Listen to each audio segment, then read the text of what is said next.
Karimnagar parliament స్థానంలో ఉన్నాం. ఇక్కడ కొంతమంది ఆటోలో ఉన్నారు, వాళ్ళని ఒకసారి అడిగి తెలుసుకుందాం. ఇక్కడ ఏ పార్టీ గెలుస్తుంది, ఏ పార్టీకి మద్దతు ఇస్తున్నారో ఒకసారి అడిగి తెలుసుకుందాం.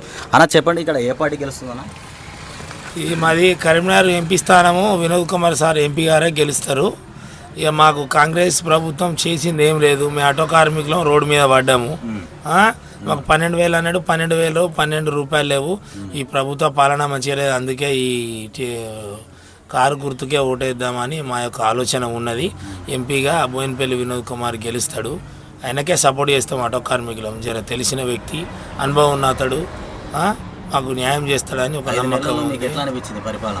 5 నెలలైనా బాగలేదన్న, మంచిగా లేదు, చాలా నష్టమే. ఏం లేదు, అన్ని ఇత్తా అంటుండు కానీ ఏమి ఇచ్చులేదు. ఆశ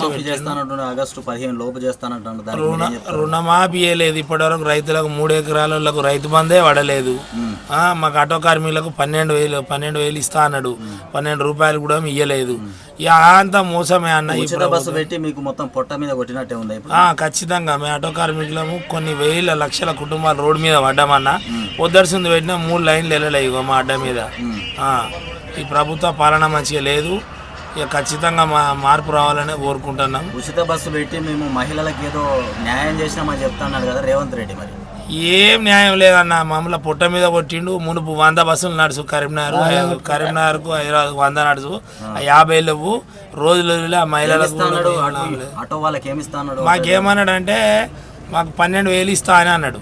సంవత్సరానికి 12,000 ఇస్తాం మీకు ఆటో కార్మికులు కానీ మేనిఫెస్టోలో చెప్పిండు. ఇప్పటి వరకు దాని ప్రణాళిక లేదు, చేసు లేదు, ఏం లేదు. ఇక అందుకే మేము కూడా విసిగించిపోయినాం అన్న.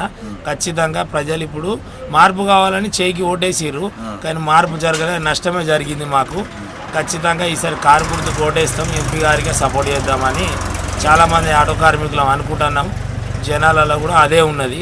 ఈ కాంగ్రెస్ ప్రభుత్వం చేసింది ఏం లేదు, పేదలకైతే చేసింది ఏం లేదు. అన్యాయంగా మోసంలో పడిపోయినామన్నా.